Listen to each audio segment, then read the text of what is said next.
ఇప్పుడే అందిన వార్త బీఆర్ఎస్ మాజీ మంత్రి రాజీనామా కేసీఆర్ కు ఊహించని భిక్ష అంటూ వార్తలు అయితే వినిపిస్తున్నాయండి. ఆ విషయాలు అనేది వీడియో రూపంలో చెప్తానండి. వీడియోని స్కిప్ చేయకుండా పూర్తిగా చూడండి.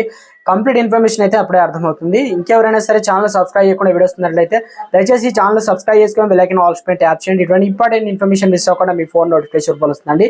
చాలా మంది చూస్తున్నారు కానీ లైక్ చేయడం లేదు. దయచేసి లైక్ చేయండి. ఇన్ఫర్మేషన్ మరింత మందికి రీచ్ చేసిన తర్వాత మీకు లేట్ చేయకుండా ఎవరైనా కనుక వచ్చినట్లయితే తెలంగాణ మాజీ స్పీకర్ బీఆర్ఎస్ ఎమ్మెల్యే అనగా పోచారం శ్రీనివాస్ రెడ్డి కాంగ్రెస్ లో చేరారు. తెలంగాణ ముఖ్యమంత్రి రేవంత్ రెడ్డి సహచర మంత్రి పొంగులేటి శ్రీనివాస్ రెడ్డితో కలిసి మాజీ స్పీకర్ భారత రాష్ట్ర సమితి బీఆర్ఎస్ సీనియర్ నాయకుడు పోచారం శ్రీనివాస్ రెడ్డి జూన్ 21న అనగా ఈ రోజు శుక్రవారం నాడు ఆయన నివాసంలో కలిశారు. పోచారం ఆయన కుమారుడికి కాంగ్రెస్ కండువా కప్పి పార్టీలోకి ఆహ్వానించారు.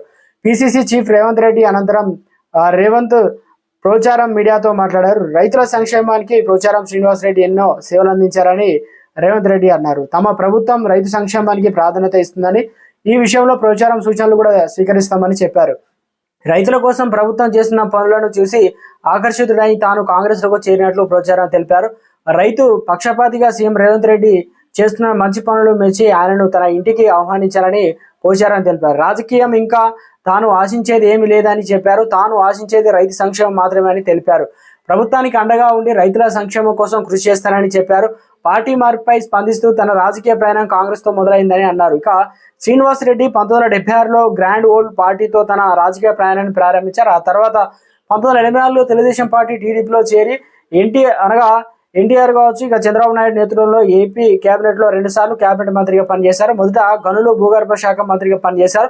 ఆ తర్వాత పంచాయతీరాజ్ శాఖ మంత్రిగా పనిచేశారు. 2011 తెలంగాణ ఉద్యమ ఉధృత సమయంలో టీడీపీ ఎమ్మెల్యే సభ్యత్వానికి రాజీనామా చేసి తెలంగాణ రాష్ట్ర సమితి బీఆర్ఎస్ లో చేరాడు. కేసీఆర్ నేతృత్వం తెలంగాణ మంత్రుల వర్గంలో 2014-2018 మధ్య వ్యవసాయం సహకార శాఖ మంత్రిగా కూడా పనిచేశారు. తర్వాత 2019-2023 మధ్య రాష్ట్ర 2వ అసెంబ్లీ స్పీకర్ కూడా పనిచేశారు. ఇక ఒక్కొక్కరిగా ఇప్పటికే కీలక ఎమ్మెల్యేలు సైతం కాంగ్రెస్ లో టచ్ లోకి ఉండడం, ఇప్పుడు తెలంగాణలో మరోసారి బీఆర్ఎస్ సంబంధించి మాజీ మంత్రులు సైతం కాంగ్రెస్ లోకి వెళ్ళడం, ఇక మరోసారి ఎమ్మెల్యేలకు సైతం కావచ్చు కీలక నేతల ఇంట్లో ఏదైతే ఈడీ సోదాలు నిర్వహించడం, ఇవన్నీ కూడా మొత్తానికి బీఆర్ఎస్ కు ఊహించని భిక్షకే దెబ్బ మీద దెబ్బ తగులుతుందని అంటున్నారు రాజకీయ నిపుణులు.